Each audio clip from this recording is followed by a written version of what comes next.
আজকে আমরা যে বিষয়টা নিয়ে কথা বলার ইচ্ছা পোষণ করছি সেই বিষয়টি হলো কোরবানির ঐতিহাসিক গুরুত্ব ও ফজিলত এবং মোটা দাগে কিছু কোরবানি সংক্রান্ত মাসাইল, সেই সাথে জিলহজ্জের প্রথম 10 দিনের একেবারে সংক্ষিপ্ত কিছু ফজিলতের কথা আজকে আমরা আলোচ করার চেষ্টা করব। আল্লাহ তাআলা আমাদেরকে সঠিক কথাগুলো বলার এবং সেই অনুযায়ী আমল করা তৌফিক দান করুন, সবাই পড়ি আমিন। সম্মানিত মুসল্লিবৃন্দ, হযরত ইব্রাহিম আলাইহিস সালাতু ওয়াস সালাম এবং হযরত ইসমাঈল আলাইহিস সালাতু ওয়াস সালামের সুমহান আত্মত্যাগের মাধ্যমে কুরবানির এই বিধানকে মহান আল্লাহ সুবহানাহু ওয়া তাআলা চিরভাস্বর করে রাখার জন্য, চিরস্মরণীয় করে রাখার জন্য ইব্রাহিম আলাইহিস সালাতু ওয়াস সালামের মিল্লাতের জন্য কুরবানির প্রথাকে, এই নিয়মটাকে জারি রেখেছেন ওয়াজিবের মধ্য দিয়ে। কিন্তু যুগে যুগে এর মাঝে, এই কুরবানির মাঝে অনেক বিকৃতি সাধন হয়েছে, বিভ্রান্তির শিকার হয়েছে অনেক মানুষ। সরকার দু আলম নবী মুহাম্মদুর রাসূলুল্লাহ সাল্লাল্লাহু আলাইহি ওয়াসাল্লামের আবির্ভাবের পূর্বে মানুষ আল্লাহকে ভুলে গিয়ে তাদের কল্পিত দেব দেবীর সামনে অসংখ্য জানোয়ারকে তারা কুরবানি করেছে। সেই কথা আল্লাহ রাব্বুল আলামিন পবিত্র কোরআনের সূরা মাইদার 103 নম্বর আয়াতে স্পষ্টতই তুলে ধরেছেন। আল্লাহ তাআলা বলছেন, মা জাআলাল্লাহু মিন বাহিরাতিন ওয়ালা সাইবা ওয়ালা ওয়াসিলা ওয়ালা হামিল ওয়ালাকিন্নাল্লাযীনা কাফারু ইফতারুনা আলাল্লাহিল কাযিবা ওয়া আকসারুহুম লা ইয়াকিলুন। আল্লাহ তাআলা বলছেন, বাহিরা, সাইবা, ওয়াসিলা ও হামিকে আল্লাহ তাআলা শরীয়ত সিদ্ধ করেননি, কিন্তু যারা কাফের, আল্লাহতে যারা অবিশ্বাসী, তারা আল্লাহর উপর মিথ্যা অপবাদ আরোপ করে, তাদের অধিকাংশই বিবেক বুদ্ধি নেই। আল্লাহ তাআলা এখানে 4 প্রকারের প্রাণীর কথা বলেছেন। প্রথম বলেছেন বাহিরা, পরে বলেছেন সাইবা, তৃতীয়ত বলেছেন ওয়াসিলা এবং চতুর্থত আল্লাহ বলেছেন হামি। এগুলো তাফসীরি কিতাবে পরিচয় আছে, আমি সংক্ষিপ্ত পরিচয় আপনাদের সামনে তুলে ধরছি। বাহিরা বলা হয় এমন জন্তুকে যার দুধ প্রতিমার উদ্দেশ্যে উৎসর্গ করা হতো তদানীন্তন সময় এবং নিজের জন্য ব্যবহার কেউ করতো না, এটাকে বলা হয় বাহিরা। আর সাইবা বলা হয় প্রতিমার উদ্দেশ্যে উৎসর্গ করা সেই উটনি যার উপর সওয়ার হওয়া, যার পশম কাটা, যার দুধ পান করাকে সেই সময়ের মানুষেরা নিষিদ্ধ মনে করত, অনেকটা আমাদের দেশের খোদাই সারের মতো। 3 নম্বরে যে প্রাণীর কথা আল্লাহ বলছেন সেটা হলো ওয়াসিলা। ওয়াসিলা বলা হয় সেই প্রাণীকে, এমন বকরি যা একবারে একাধারে অনেকবার নর বা মাদি বাচ্চা প্রসব করেছে, তারপরে এটাকে তারা প্রতিমার উদ্দেশ্যে ছেড়ে দিত এবং এই ছেড়ে দেওয়া এই পশুটাকে তারা পবিত্র মনে করত। হামি বলা হয় এমন পশুকে, এমন পুরুষ উট যা বিশেষ সংখ্যক রমণ ক্রিয়া সমাপ্ত করে, এরূপ উটকে প্রতিমার উদ্দেশ্যে তারা ছেড়ে দিত, আর এই পশুটাকে তারা নামকরণ করেছিল হামি। আল্লাহ বলছেন, এই পশুগুলো তারা যে আল্লাহ ছাড়া অন্য দেব দেবীর নামে কোরবানি করছে, আত্মত্যাগ করছে, বিসর্জন দিচ্ছে, এগুলো মোটেও শরীয়ত সিদ্ধ কোনো বিষয় নয়।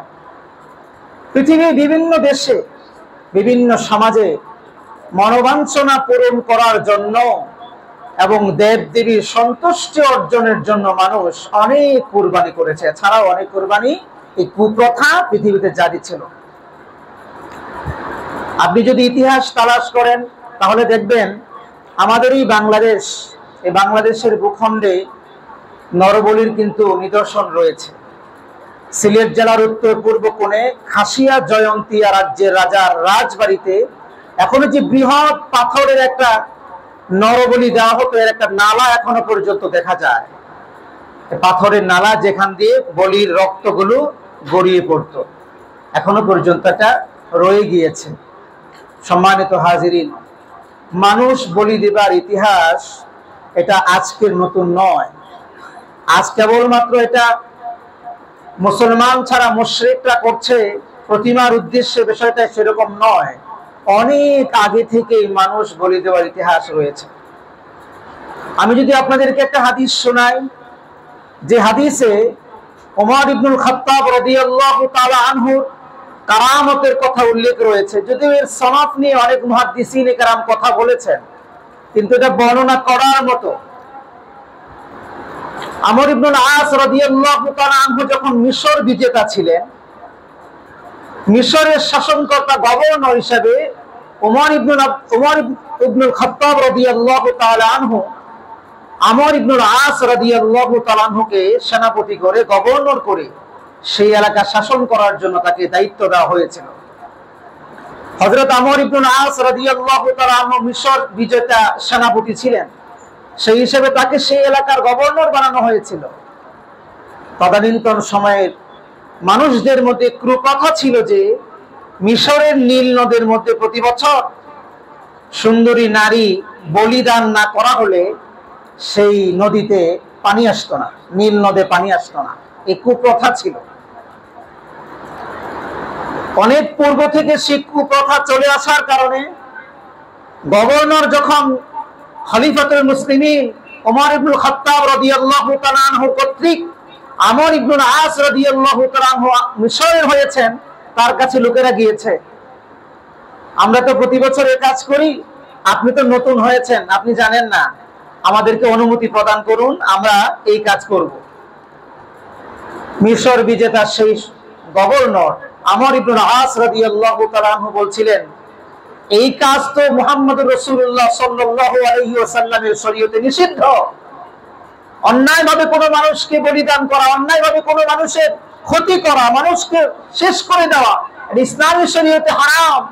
সুতরাং এই কাজের অনুমতি তো আমি গভর্নর হিসেবে দিতে পারি না। লোকেরা চলে গেল।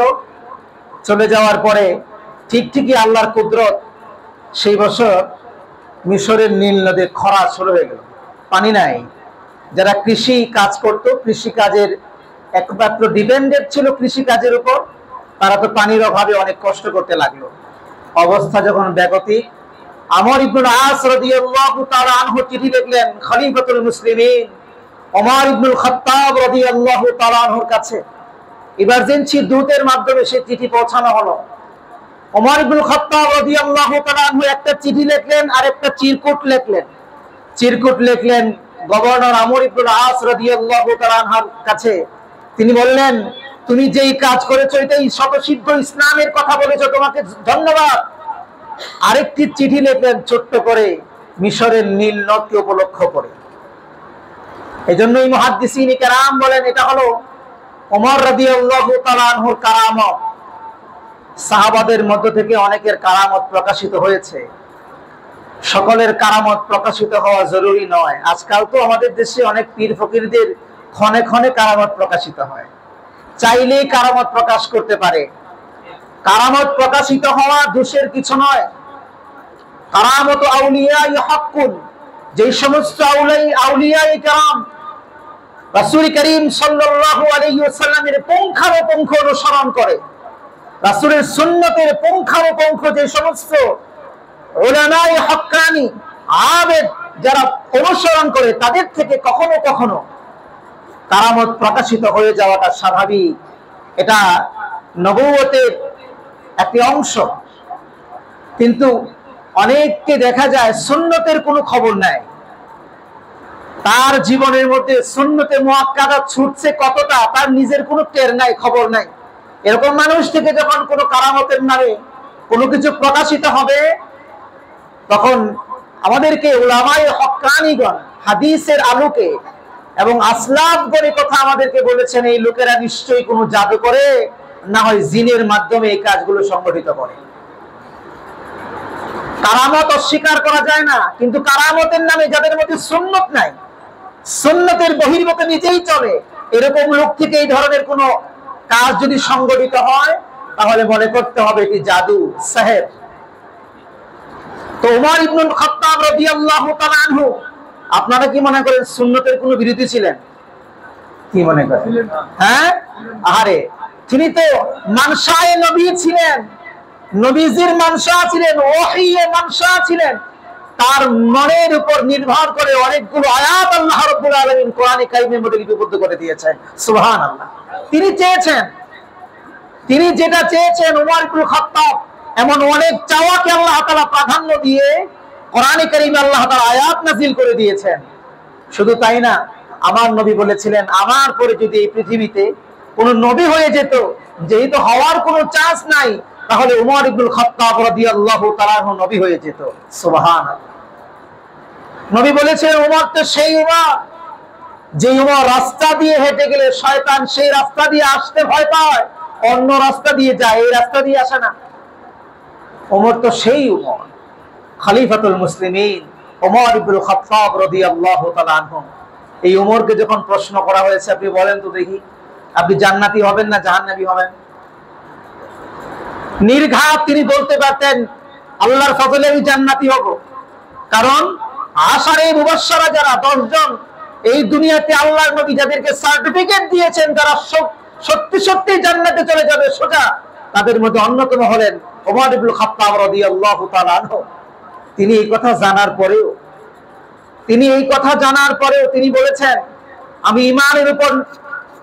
ঈমানের উপর ভরসা করে, আল্লাহর উপর ভরসা করে আমি বলতে পারি, আল্লাহ যদি একজন মানুষকে জান্নাতে দেয়, আমি হতে পারি সেই ওমর। আর আমার সেই ভয়ও হয়, যদি একজন মানুষকে আল্লাহ জাহান্নামে দেয়, আল্লাহ নারাজ হয়ে যেতে পারি, আমি সেই ওমর। এর নাম হলো ঈমান। আশা এবং ভয়ের মাঝামাঝি থাকা, এর নাম হলো ঈমান। আমরা তো শুধু আশা নিয়েই বাঁচি, ভয় বলতে আমাদের মাঝে কিছু নাই। আমরা মনে করি আল্লাহ মাফ করে দিবেন, এই বলে আমরা সব শেষ করে দিই। কিন্তু পিছনে এমন রাগান্বিত কাজ আমরা করে ফেলেছি আল্লাহকে, এমন গুসান্বিত কাজ আমরা করে ফেলেছি আল্লাহকে, যেটা হয়তো আল্লাহ মাফ করেন নাই এখনো পর্যন্ত। এজন্য মরণ পর্যন্ত আমাদের তাওবা ইস্তেগফার জারি রাখতে হবে। আল্লাহ তাআলা আমাদেরকে তৌফিক দান করুন, পড়ি আমিন। ওমর ইবনে খাত্তাব রাদিয়াল্লাহু তাআলা আনহু চিঠি লিখলেন, হে মিশরের নীলনদ, যদি তোমার ইচ্ছা এবং শয়তানের ইচ্ছায় তুমি প্রবাহিত হয়ে থাকো, তাহলে সেই পানির কোনো প্রয়োজন মিশরবাসীর নাই। আর যদি আল্লাহর ইচ্ছায় তুমি প্রবাহিত হয়ে থাকো, আমি মুমিনদের আমির হিসাবে তোমাকে নির্দেশ দিচ্ছি, আল্লাহর ইচ্ছায় তুমি প্রবাহিত হয়ে যাও আমার চিঠি পাওয়া মাত্রই। সুবহানাল্লাহ।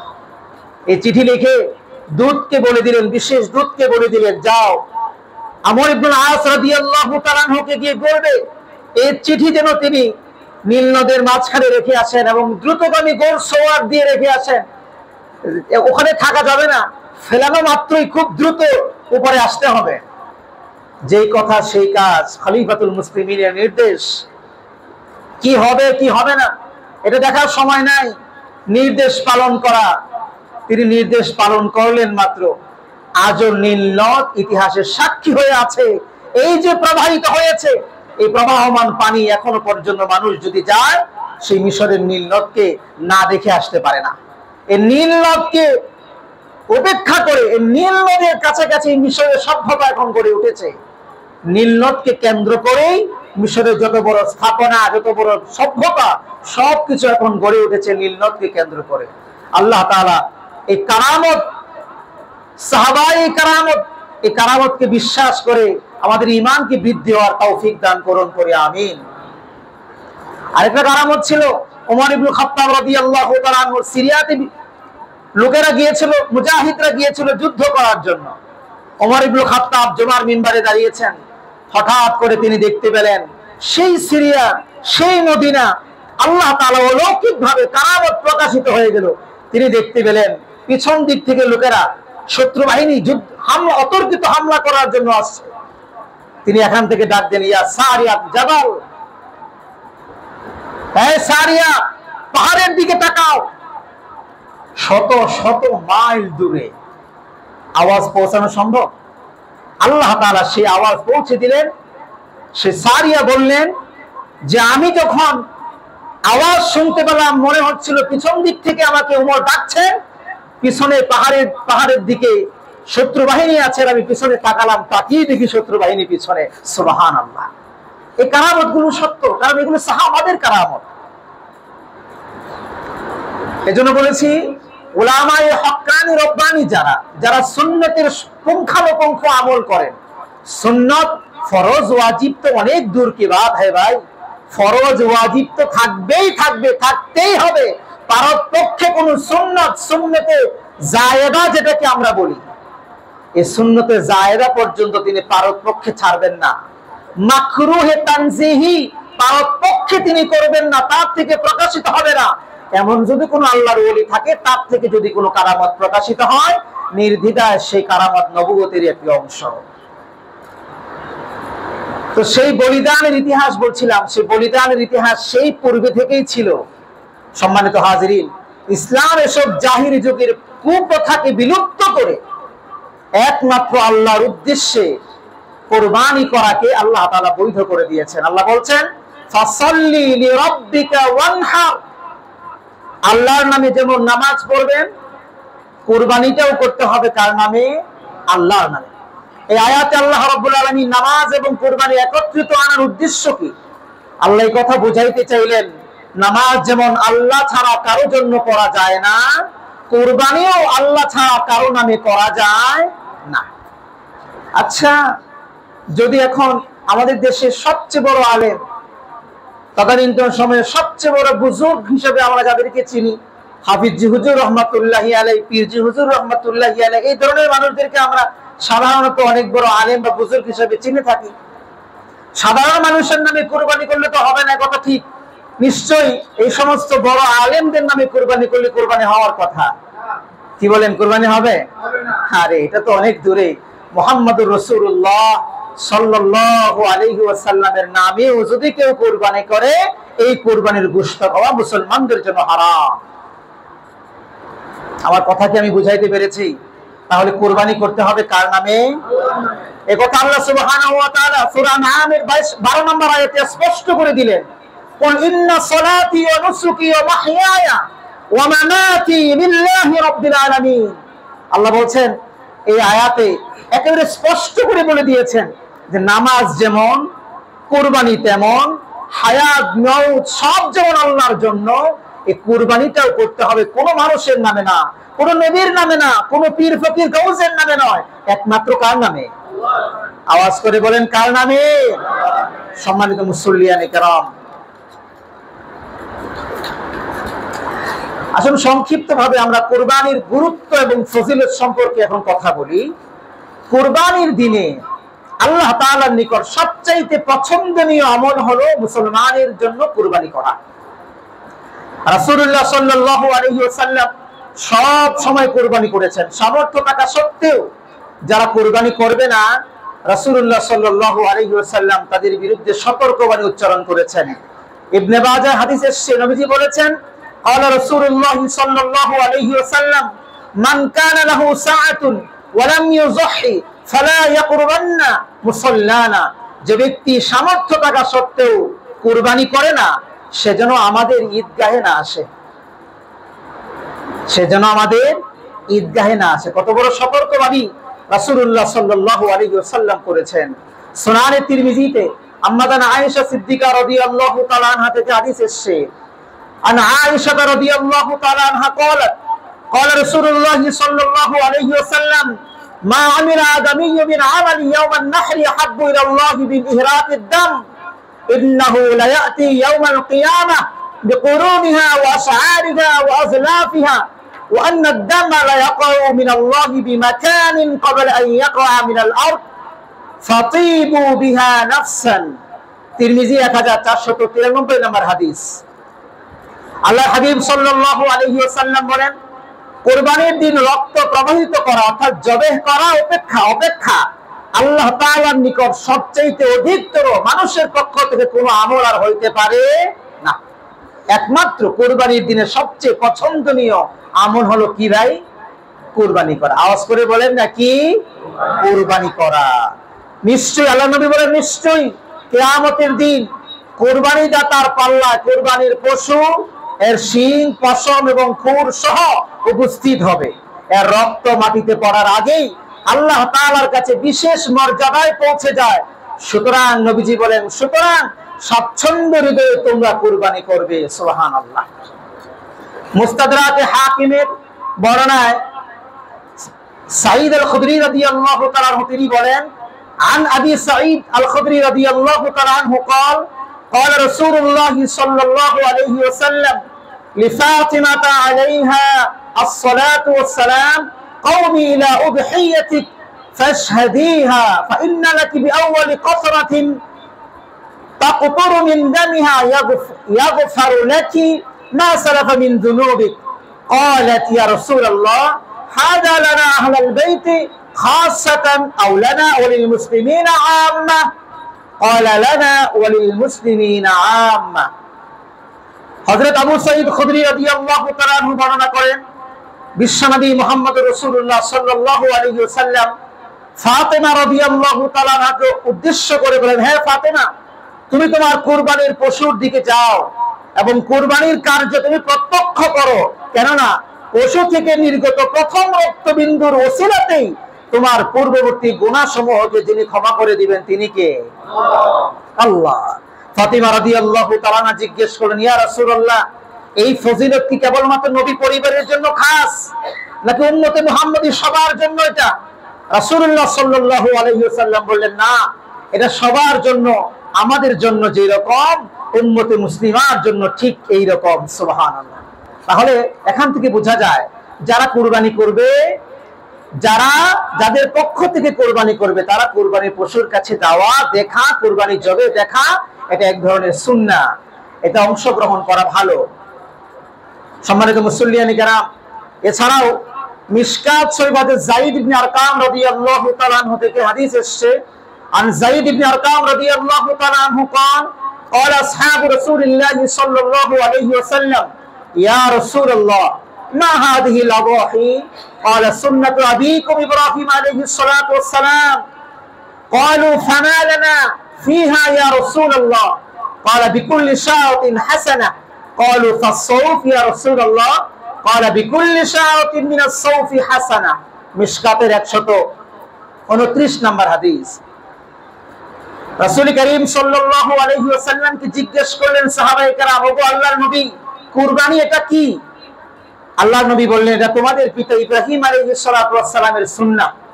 অতঃপর সাহাবীরা বললেন, এটা আমাদের জন্য কি রয়েছে? তাহলে এই উম্মতে মুহাম্মদের জন্য এটা কি রয়েছে? এমন কিছু নাকি যে উম্মতে মুহাম্মদের জন্য এতে কোনো সওয়াব নেই, শুধুমাত্র ইব্রাহিম আলাইহিস সালাতু ওয়াস সালামের উম্মতের জন্য সওয়াব, এমন কিছু নাকি? এজন্য তারা জিজ্ঞেস করলেন। রাসূলুল্লাহ সাল্লাল্লাহু আলাইহি ওয়াসাল্লাম বললেন, প্রত্যেক পশমের বিনিময়ে আল্লাহ রাব্বুল আলামিন তোমাদের জন্য সওয়াব রেখে দিয়েছেন। সুবহানাল্লাহ।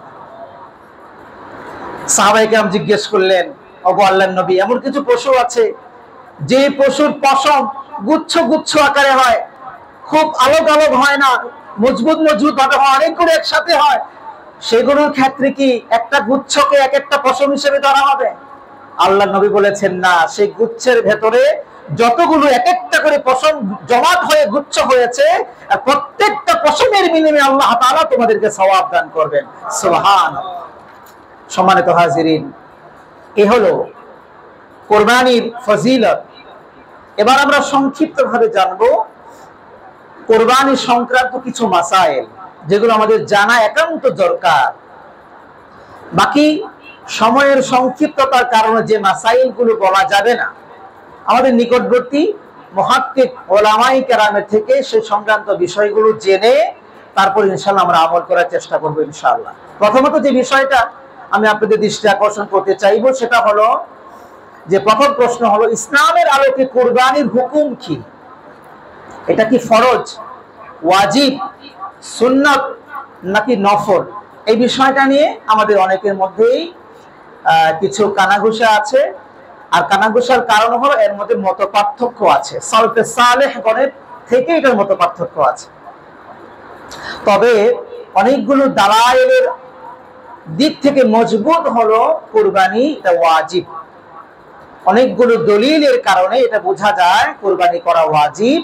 এতে ইমাম আবু হানিফা রাহমাতুল্লাহি আলাইহি সহ ইমাম ইবনে কাইয়িম রাহমাতুল্লাহি আলাইহি, শেখ উসাইমিন, এই জগৎকালের শ্রেষ্ঠ মুহাদ্দিস, শ্রেষ্ঠ ফকিহ সৌদি আরবের, তিনি সহ এবং শেখ আলবানী সহ অনেক মুহাক্কিক উলামায়ে কেরামের মত হলো কুরবানি করা ওয়াজিব।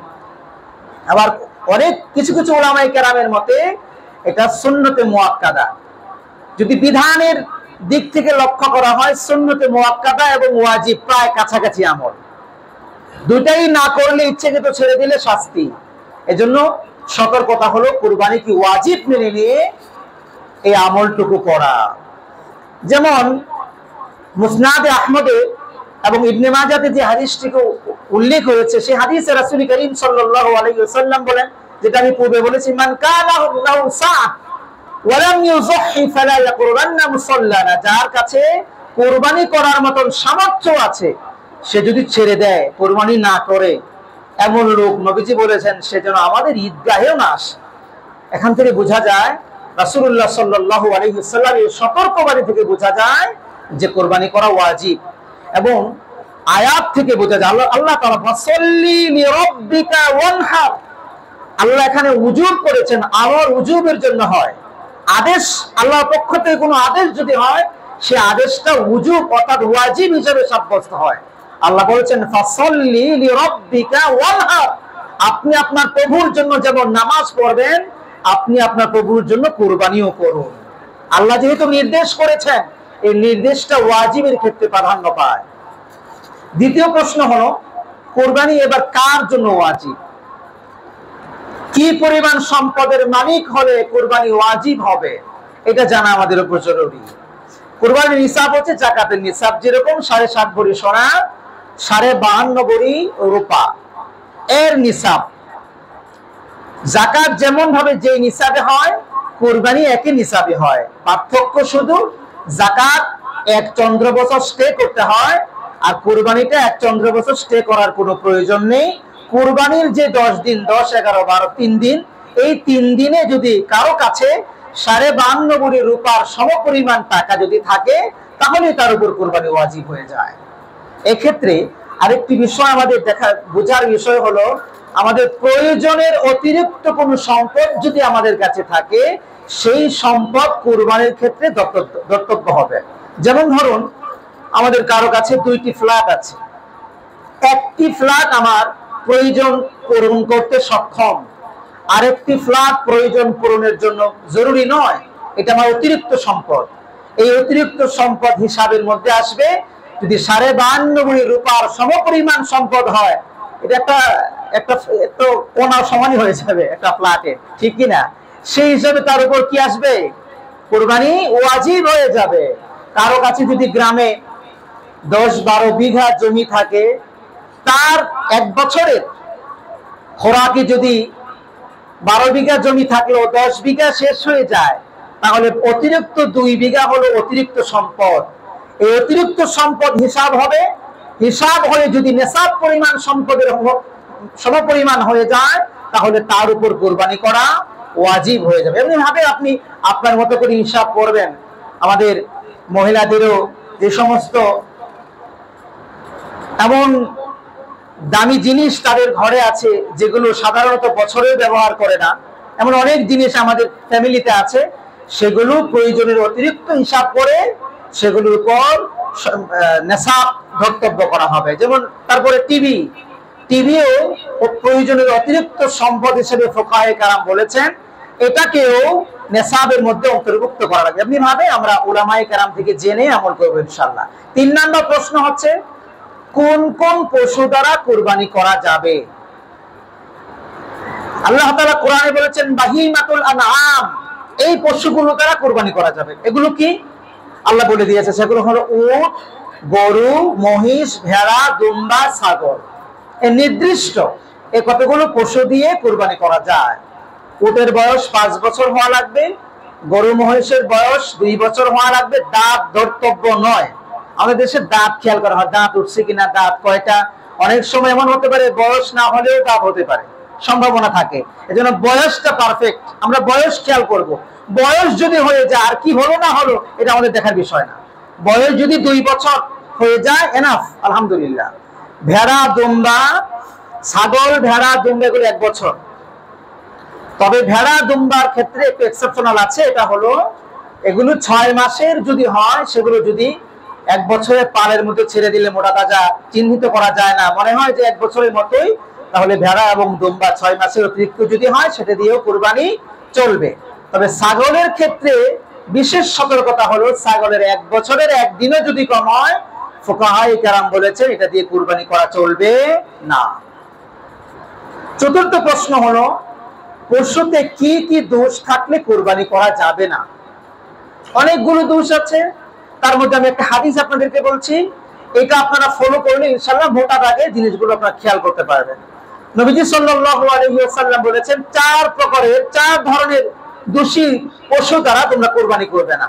1 নম্বরে নবীজি বলেছেন আল আরজাউল বাইয়িনু যালউহা, অর্থাৎ এমন পশু যে ল্যাংড়া, খোঁড়া, হাঁটতে পারে না, হেঁটে হেঁটে জবাহের জায়গা পর্যন্ত যেতে পারে না, এমন পশু যদি হয় সেই পশু দিয়ে কুরবানি করা চলবে না। 2 নম্বরে নবীজি বলেছেন আল আওরাউল বাইয়িনু আওরুহা, অন্ধ, চোখে দেখে না, এমন পশু যদি হয় সেই পশু দিয়েও কুরবানি করা চলবে না। 3 নম্বরে হলো আল মারিদাতুল বাইয়িনু মারদুহা, রোগাক্রান্ত, রোগ এমন যে খুব বেশি রোগাক্রান্ত এবং রুগ্ন পশু দিয়েও কুরবানি করা চলবে না। 4 নম্বরে হলো আল কাসীরাতুল লাতী লা তুনকি, এমন দুর্বল পশু যার হাড়ের মজ্জা পর্যন্ত শুকিয়ে গিয়েছে, এমন পশু দিয়ে কুরবানি করা যাবে না। তাহলে 4 ধরনের পশু, মোটা দাগে 4 ধরনের দোষ যদি পশুতে থাকে তাহলে সেই পশু দিয়ে কুরবানি করা যাবে না। সম্মানিত হাজিরিন, ছোট্ট একটা আবেগের কথা আপনাদের বলি, আমরা কুরবানিটা করব কার জন্য? একটু আওয়াজ করে বলেন না। আল্লাহর জন্য করব। আচ্ছা, এবার রাখেন, আপনাকে যদি বলা হয় যে আমাদের দেশের প্রাইম মিনিস্টারের জন্য আপনি একটি গরু উপহার দিবেন, ছাগল উপহার দিবেন, মোটামুটি কানা, খোরা, ল্যাংরা এরকমটি দিবেন, তো কি বলেন, দিবেন? এই প্রশ্ন কাউকে করবেন যে কানাটা কি প্রধানমন্ত্রীকে দেওয়া যাবে? খোরা, শুকিয়ে গেছে, এমনটা কি প্রধানমন্ত্রীকে দেওয়া যাবে? এমন প্রশ্ন আমরা কেউ করবো? মোটেও না, আমরা এমন কোনো প্রশ্নই করব না। আপনি আল্লাহর জন্য কুরবানি করছেন, আল্লাহকে আপনি দিচ্ছেন, একটু খেয়াল করুন। আপনার মধ্যে এই প্রশ্নই কেন আসবে যে খোরা, ল্যাংড়া, লেজ কাটা, শিং নাই, হাঁটতে পারে না, এমনটা কুরবানি চলবে কিনা এই প্রশ্ন কেন আসবে? বরং আপনার ভিতর থেকে এটা আসা উচিত, আরে আল্লাহর জন্য কুরবানি করব, সবচেয়ে ভালোটা করব, আল্লাহর জন্য করব, রং সুন্দর দেখে করব, আল্লাহর জন্য করব, মোটা দেখে করব, আল্লাহর জন্য করব, এই বাজারে আমার সামর্থ্য অনুযায়ী সবচেয়ে ভালো যেটা, এটা আমি আল্লাহর জন্য করব। ঠিক কি ঠিক না? এটাই তো হওয়া উচিত, এবং এটাই হওয়া উচিত, এটাই সত্যিকারের কুরবানির মানুষতা, এটাই হওয়া উচিত।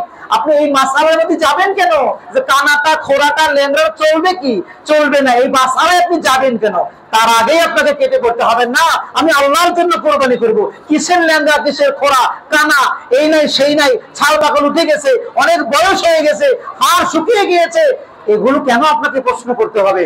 বরং আপনি আপনার সামর্থ্য অনুযায়ী বাজারের সবচাইতে ভালোটা, পকেটের স্বাস্থ্য অনুপাতে, সেটা আপনি আল্লাহর জন্য কুরবানি করবেন। ঠিক কি ঠিক না? আহারে, আল্লাহ যদি আমাদের গোশত খাওয়ার অনুমতি না দিতেন, আল্লাহ যদি আমাদের গোশত খাওয়ার অনুমতি না দিতেন, আল্লাহ তো ইহসান করেছেন আমাদের উপর গোশত খাওয়ার অনুমতি দিয়ে, তাহলে দেখা যেত কত মানুষ কি পরিমাণ কুরবানি করে। আর যারা কোরবানি করতো তখন হাকিকতান, তখন তারা সত্যিকার অর্থেই কোরবানি করতো আল্লাহকে দেওয়ার জন্যই। আল্লাহ যে আমাদের প্রতি ইহসান করেছেন, শুকরিয়া আদায় করবেন না? শুকরিয়া আদায় করবেন না? কিভাবে করবেন? মোটা তাজা দেখে, বাজারের সবচেয়ে সুন্দর দেখে, আপনার সামর্থ্য অনুযায়ী, আমি বলছি না আপনি ঋণ করে কোরবানি করেন, আপনার সামর্থ্য অনুযায়ী আপনি 50,000 টাকা দিয়েই করেন, আপনি পারছেন না একটা ছাগল দিয়ে করেন, দোষ কিছে? আল্লাহ তাআলা আমাদেরকে বুঝার তৌফিক দান করুন। 5 নম্বরে প্রশ্ন হলো, একই পশুতে কতজন শরীক হওয়া যায়? প্রথম কথা হলো, সম্ভব হলে আমরা একা কুরবানি করব, সম্ভব হলে আমরা একা কুরবানি করব। সেটা বড় পশু যদি আমাদের সামর্থ্য না থাকে, ছোট পশু করব, অসুবিধা তো কিছু নাই। কারণ আমার তো সওয়াব দরকার, সুন্নাহ পালন করা দরকার, আল্লাহকে দেখানো দরকার, সামাজিকতা রক্ষা করা এটা আমার জন্য দরকার নয়, আমার দরকার আল্লাহকে দেখানো। রাসূলুল্লাহ সাল্লাল্লাহু আলাইহি ওয়াসাল্লাম ছাগল দিয়ে কুরবানি করেছেন, আপনি একটা খাসি দিয়ে কুরবানি করেন, সমস্যা কোথায়? কোনো সমস্যা নেই। প্রথম কথা আমি আপনাদেরকে সাজেস্ট করব, আমরা সম্ভব হলে একা কোরবানি করব। একার মধ্যে অনেক ফায়দা। আপনার টাকার ব্যাপারে আপনি সলিড, আপনি জানেন, এবং আপনার নিয়তের ব্যাপারে আপনি জানেন, কিন্তু শরীকের ব্যাপারে আপনার ওনার টাকার ব্যাপারে শতভাগ আপনার নাও জানা থাকতে পারে, অন্তত ওনার নিয়তের ব্যাপারে আপনার শতভাগ নাও জানা থাকতে পারে। এই বিষয়গুলোর জন্য আমাদের পরামর্শ থাকবে, আপনি পশু একটা দেন, ছোট একটা দেন, ছাগল দেন, ভেড়া দেন, তাও ছোট একটা দেন, একা দেন, এটা ভালো বেশি। হ্যাঁ, তবে যদি আপনি শরিকানা দিতে চান, এমন যদি ভাই ভাইদের মধ্যে বা বন্ধুরা অনেক জানাশোনা, টাকা পয়সা জানাশোনা আছে, একই মানসিকতা লালন করে, একই আকীদা পোষণ করে, আহলুস সুন্নাহ ওয়াল জামাতের আকীদা পোষণ করে, এমন যদি হয়, বিদআতি যদি না হয়, টাকা পয়সা হারাম উপার্জন যদি না হয়, তাহলে সেখান থেকে বড় পশুগুলোতে 7 শরীকে কোরবানি করা বৈধ আছে। আব্দুল্লাহ জাহাঙ্গীর স্যার রহমতুল্লাহি আলাইহি তিনি এই ব্যাপারে আমাদেরকে নির্দেশনা যেটা দিয়েছেন, এবং ফুকাহায়ে কেরাম, ফুকাহায়ে আহনাফ, হানাফি স্কুল অফ থট, তারা এই 7 ভাগে কোরবানি করাকে বৈধ মনে করেন এবং বৈধ রয়েছে বলে ফতোয়া প্রকাশ করেন। সেক্ষেত্রে আমরা এই 7 ভাগে কোরবানি দিতে পারি, এটা বৈধ রয়েছে। তবে সুন্নাহ হলো আমরা একটি একটি করে পশু কোরবানি করব, এটাই হলো আমাদের জন্য উত্তম হবে। তবে এখানে একটি লক্ষণীয় বিষয় হলো, আমরা প্রথমে বলেছি আমাদের কোরবানি আমার সময় বলা হয় যে হুজুর আমার নামে, আমার দাদার নামে, আমার জেঠার নামে, আমার ওর নামে, তার নামে কোরবানি করবেন, এই লিস্ট ধরিয়ে দেওয়া হয়, তাই না? অনেক সময় আমাদের দেশে এরকম হয়। উলামায়ে কেরামের বক্তব্যের কারণে আলহামদুলিল্লাহ এটা কমে যাচ্ছে এখন, কিন্তু এখনো অনেক জায়গায় এরকমটা আছে। আমি জানি না আপনাদের এখানে আছে কিনা। প্রথমত কথা হলো, এই লিস্ট তো আমরা দিবই না, কারণ কোরবানি যে আল্লাহর জন্য করবো এটা আল্লাহ জানে না কার কার পক্ষ থেকে হচ্ছে। দ্বিতীয় কথা হলো সতর্কতা, আপনাদেরকে সংশোধনের জন্য বলছি, আমাদের কারো নামেই কোরবানি হবে না। ওই যে আমার নামে, দাদার নামে, চাচার নামে না, আমাদের পক্ষ থেকে আল্লাহর নামে কোরবানিতে কি বলবো আমরা? আমাদের পক্ষ থেকে কার নামে হবে কোরবানি? আওয়াজ করে বলেন, আল্লাহর নামে হবে। একচ্ছত্র কোরবানির মালিক আল্লাহ, আল্লাহর নামে কোরবানি হবে। হ্যাঁ, আমাদের পক্ষ থেকে যে 7 জন, 7 জনের পক্ষ থেকে হবে। এখানে আরেকটি বিষয় হলো, আমরা যদি একা কোরবানি করে, গরু মহিষ একা যদি কোরবানি করে, তাহলে আমরা 7টা সওয়াব 7 জনকে আমরা ভাগ করে দিতে পারবো।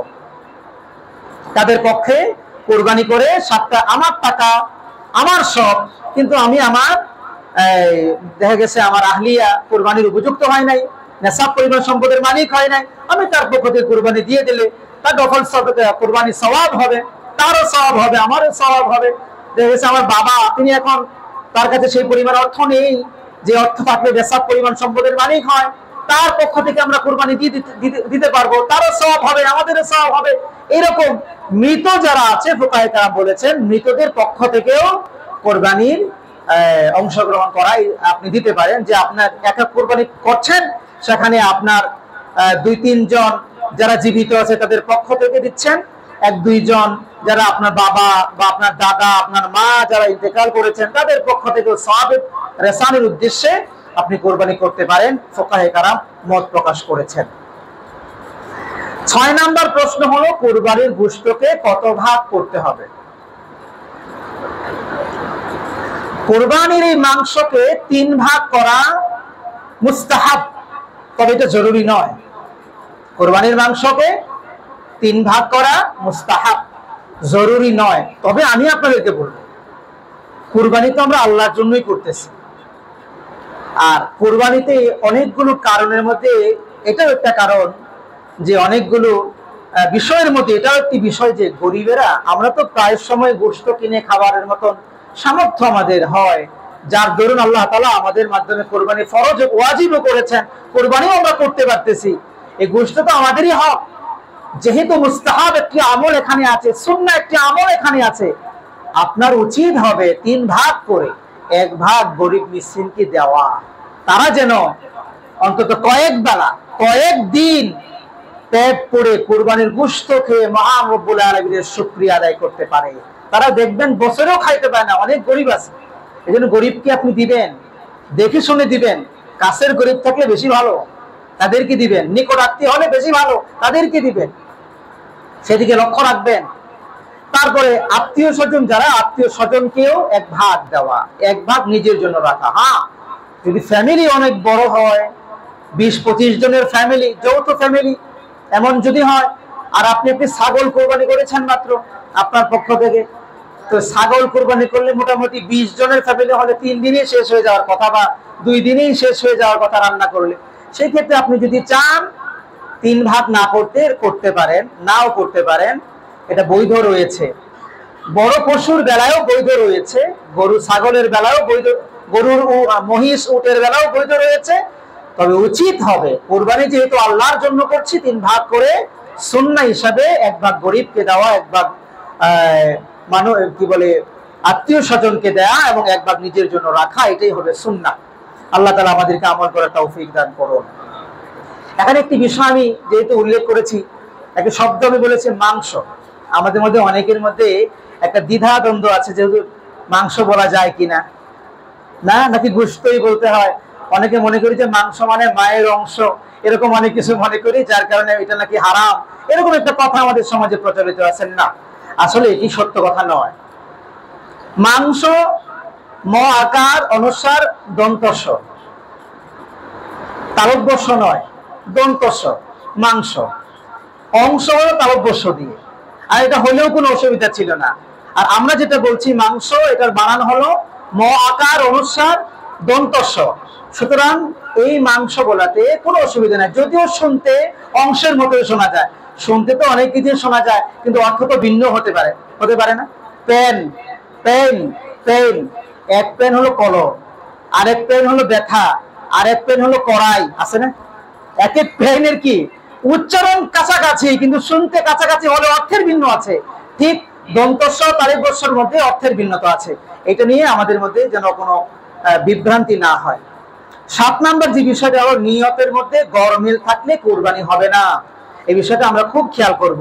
আমরা যদি শরীকে কোরবানি দেই, ভাইও যদি দেই, বাপ ভাইও যদি দেই, সেখানে বাপ ছেলেও যদি দেই, আমরা খেয়াল করব যে নিয়তের মধ্যে যেন কোনো গরমিল না থাকে। জবাহ করার আগে একদম আপনার শরীক ভাইকে একদম নিয়ত ঠিক করাই নিবেন আগে, যা তুমি কার জন্য কোরবানি করতেছো বলো তো? গোশত খাওয়ার জন্য, মানুষকে দেখানোর জন্য, সামাজিক প্রথা হিসেবে করছো, নাকি একটি আনুষ্ঠানিকতা হিসেবে করছো, কি জন্য করছো?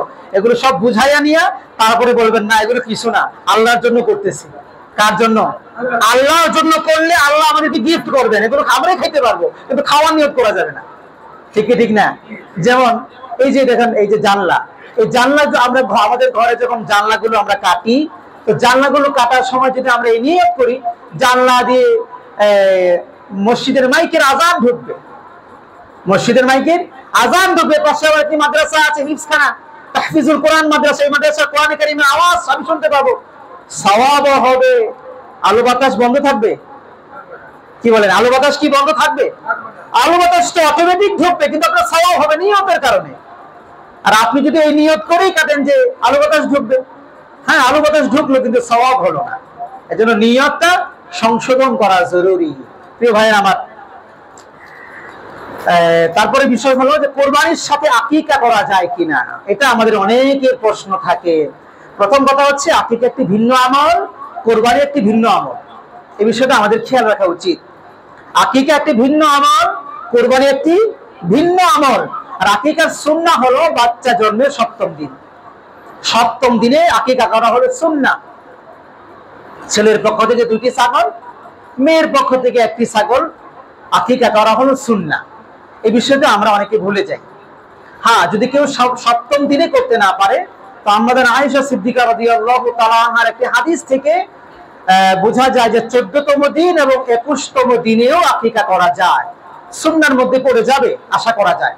তবে রাসূল করিম সাল্লাল্লাহু আলাইহি ওয়াসাল্লাম নিজের আকিকা নিজে করেছিলেন বয়স হওয়ার পরে, অনেক পরে। সেখান থেকে কোন ফকিহ বলেছেন যদি কেউ এই 7 দিন, 14 দিন, 21তম দিনে আকিকা করতে না পারে, তাহলে জীবনে যে কোনো একদিন আকিকা করলে বৈধ আছে, জায়েজ আছে। সেই হিসেবে যদি কেউ কোরবানির পশুর সাথে শরীক হইতে চায়, অংশগ্রহণ করে, এটা ন্যূনতম একটি বৈধ কাজ হবে। ফুকাহায়ে কেরামের একদল এটাকে সম্মতি দিয়েছেন, হয়ে যাবে, কিন্তু উচিত নয়। উচিত হলো আপনার সন্তান যখন জন্মগ্রহণ করবে এর 7ম দিনই আপনি আকিকা করবেন, এই হলো সুন্নাহ। একটি হলো সুন্নাহ আর একটা হলো বৈধ।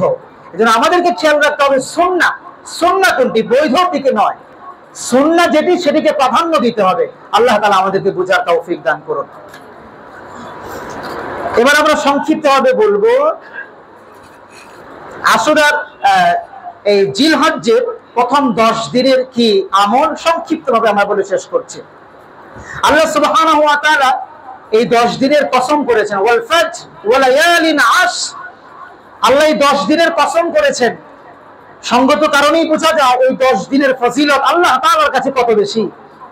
শুধু তাই না, আল্লাহ তাআলার এই 10 দিনের আমলকে রাসূল করিম সাল্লাল্লাহু আলাইহি ওয়াসাল্লাম জিহাদের চাইতেও বেশি ফজিলতপূর্ণ বলেছেন। সুবহানাল্লাহ। এই 10 দিনের আমল, যেটা আজকে চাঁদ ওঠার সম্ভাবনা রয়েছে, আজকে চাঁদ উঠবে, এখন থেকে নিয়ে কুরবানির আগ পর্যন্ত এই 10 দিনের আমল খুবই গুরুত্বপূর্ণ। আর এই আমল একেবারে জিহাদের চাইতেও আল্লাহ নবী বলেছেন বেশি গুরুত্বপূর্ণ। এক নম্বর, আমরা যে আমলগুলো করব, আল্লাহর জিকির বেশি বেশি পরিমাণে করা শুরু করে দেব। সূরা হজ্জের 28 নম্বর আয়াতে আল্লাহ তাআলা সেই কথা আমাদেরকে বলছেন, এই দিনগুলোতে যেন আমরা বেশি বেশি জিকির করি। জিকিরগুলো কি হবে? সুবহানাল্লাহ, আলহামদুলিল্লাহ, লা ইলাহা ইল্লাল্লাহ, আল্লাহু আকবার, এই জিকিরগুলো করব। তাছাড়া আমরা করতে পারি সুবহানাল্লাহি ওয়া বিহামদিহি, সুবহানাল্লাহিল আযীম, এই জিকিরগুলো আমরা বেশি বেশি পরিমাণে করব। 2 নম্বর হলো সাধারণ রুটিনের যে নেক আমলগুলো আছে সেগুলোকে বিশেষ গুরুত্ব দিয়ে পড়ব। যেমন জামাতে নামাজ পড়া, আমরা জামাতে নামাজ পড়ি, কিন্তু এই 10 দিন আরো গুরুত্ব দিয়ে কোনোভাবেই যেন ছুটে না যায়। আপনি জামাতের অংশগ্রহণ করার জন্য আজানের আগে থেকে অপেক্ষা করে মসজিদে চলে আসবেন, এইভাবে আমরা জামাতে গুরুত্ব দিয়ে পড়ব। 3 নাম্বার হলো সকল ধরনের পাপ কাজ থেকে বিরত থাকা। কোন পাপ কাজ যেন অন্ততপক্ষে এই 10 দিনে আমাদের থেকে না হয়। এমনিতে তো সারা জীবনে হওয়ার কথা নয়, তারপরে অনেক সময় ত্রুটি বিচ্যুতি আমাদের থেকে হয়ে যায়। তবে সতর্কতা স্বরূপ খেয়াল রাখবো এই 10 দিন যেন কোনো একটি পাপ কাজ সংগঠিত না হয়। 4 নাম্বার হলো হজ এবং উমরা করা। যারা হজে চলে গিয়েছেন তারা তো গিয়েছেন, আর যারা হজের জন্য যাচ্ছেন তারাই কেবলমাত্র উমরা করতে পারছেন, তারা উমরা করে তারপর প্রস্তুতি নেবেন হজের জন্য। 5 নাম্বার হলো কুরবানি করা। কুরবানি করা, আমরা এটা কুরবানি করব নিষ্ঠার সাথে, একমাত্র আল্লাহর জন্য, লোক দেখানোর জন্য নয়, সামাজিকতা রক্ষা করার জন্য নয়, আনুষ্ঠানিকতা রক্ষা করার জন্য নয়, কেবলমাত্র আল্লাহর বিধান, আল্লাহর হুকুম পালনের জন্য, লিল্লাহিয়াতের জন্য আমরা কুরবানি করব ইনশাআল্লাহ। 6 নাম্বার হলো যারা কুরবানি করবেন তারা জিলহজের চাঁদ ওঠার পর থেকে, আজকে চাঁদ উঠবে, চাঁদ ওঠার পর থেকে, এখন থেকে আজকে বাসায় গিয়ে যদি চুল, নখ, শরীরের অবাঞ্ছিত পশম এগুলো কাটার প্রয়োজন হয়, এগুলো কেটে শেষ করে দিব আমরা। কোরবানি যারা করব তারা কোরবানি করার আগ পর্যন্ত সেগুলো আর কাটবো না। এটা একটি মুস্তাহাব আমল। 7 নাম্বার হলো বেশি বেশি এই 10 দিন তাকবীর পাঠ করা। আল্লাহু আকবার, আল্লাহু আকবার, লা ইলাহা ইল্লাল্লাহু, আল্লাহু আকবার, আল্লাহু আকবার, ওয়ালিল্লাহিল হামদ, এই তাকবীরটি আমরা বেশি বেশি পরিমাণে 10 দিন পাঠ করব।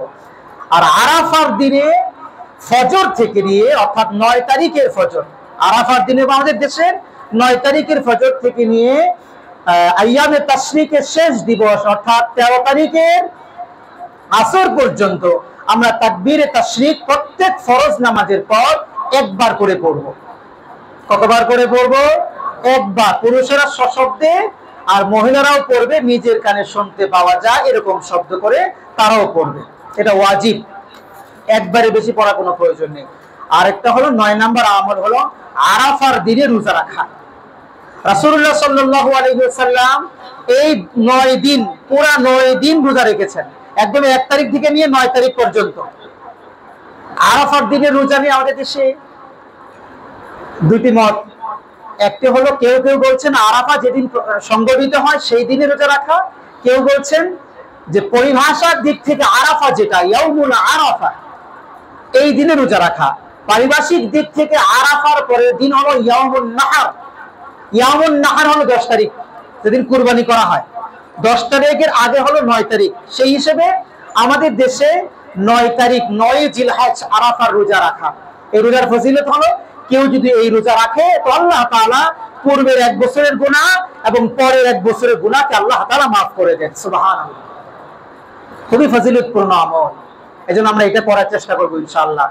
কারো যদি সন্দেহ থাকে যে আসলে কোনটা হবে, ফোকায়ে কেরামের যে কোনো একটি মতকে যদি আপনি মেনে নেন, মুজতাহিদ ফকিহদের যে কোনো একটি মতকে যদি আপনি মেনে নেন, ইনশাআল্লাহ আল্লাহ তাআলা আপনার সওয়াব দিয়ে দেবেন ইনশাআল্লাহ। তারপরেও যদি আপনার দ্বন্দ্ব থাকে, আপনি 1 থেকে 9 পর্যন্ত পুরা আমল করবেন, পুরা রোজা রাখবেন 1 থেকে 9 পর্যন্ত, এর মধ্যে আরাফাও চলে যাবে, আল্লাহ রাসূল যে লাগাতার 9 রোজা রাখতেন এই সওয়াবও চলে যাবে, ইনশাআল্লাহ আপনি মিস করবেন না। 10 নম্বরে হলো ঈদের দিনের সুন্নাহগুলো আমরা পালন করব ইনশাআল্লাহ।